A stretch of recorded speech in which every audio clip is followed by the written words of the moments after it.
আমার যেদিন মৃত্যু হবে সেদিনও অনেক কিছুর অভাব থাকবে। সেদিন হয়তো আমার নিঃশেষ হয়ে যাওয়া নিঃশ্বাসগুলো কারো কানে পৌঁছাবে না। সেদিন আমি আর কাউকে বারবার লিখব না ভালো থেকো, কারণ আমি নিজেই থাকবো না। তবুও আমার চোখ দুটো শেষবারের মতো কাউকে খুঁজবে। হয়তো যাকে চেয়েছি সে তখন ব্যস্ত থাকবে নিজের জগতে।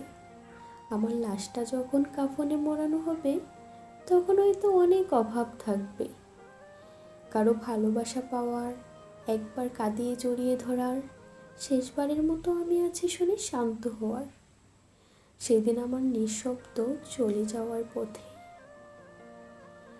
কারো ব্যস্ত সময় আটকে থাকবে না, কারো মেসেঞ্জারেও আর আমার নামটা চলবে না, কারো স্টোরিতেও এই মানুষটা ছিল বলার সময়ও থাকবে না।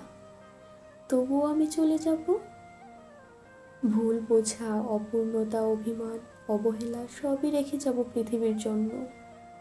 মৃত্যু হয়তো সব কিছু শেষ করে দেয়, কিন্তু আমার অভাবগুলো রয়ে যাবে কারো মনে নয়, শুধু এই পৃথিবীর বুকে, যেখানে ভালোবাসা বলে কিছুই ছিল না, শুধু অভাব ছিল, আর ছিলাম আমি।